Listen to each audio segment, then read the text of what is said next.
วันที่8มังกร2026อยู่ที่โรงเรียนปกสสันตนเลข4องค์การกระแดงแขวงบริคำไสร่วมกับโรงเรียนปกสสันตนเลข4จัดกิจกรรมสมัครใจร่วมการบริจาคเลือดช่วยเหลือสังคมเป็นเกียรติเข้าร่วมเป็นประธานของท่านนางนิตาเพ่งสวัสดิ์รองหัวหน้าองค์การกระแดงแขวงท่านพันโทบุญจันทร์สุบรรณไสคณะโรงเรียนพร้อมด้วยนักเรียนปกสสันตนเลข4เข้าร่วมอย่างหลวงหลายจุดประสงค์ของการจัดกิจกรรมบริจาคเลือดในครั้งนี้แม่นเพื่อช่วยเหลือสังคมและช่วยชีวิตผู้ป่วยเพื่อเป็นการ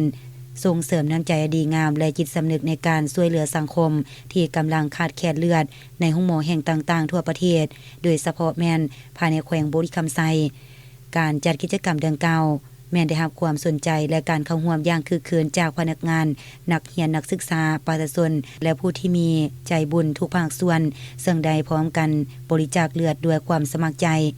การบริจาคเลือดในครั้งนี้บ่เพียงแต่เป็นการแบ่งปันเลือดเพื่อช่วยชีวิตเพื่อนมนุษย์ด้วยกันแต่ยังเป็นการปลูกฝังจิตสำนึกแห่งการให้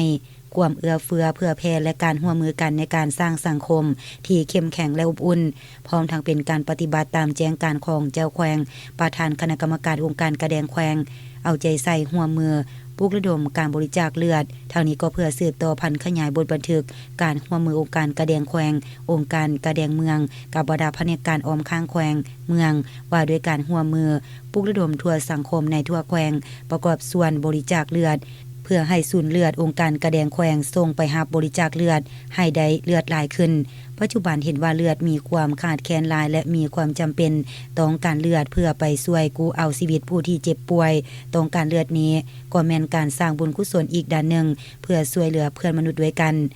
การรับบริจาคเลือดในครั้งนี้ได้เลือดตัวจริง26ธงพร้อมกันนี้ยังได้มอบใบย่อให้บรรดาผู้ที่บริจาคเลือดในครั้งนี้เติมอีก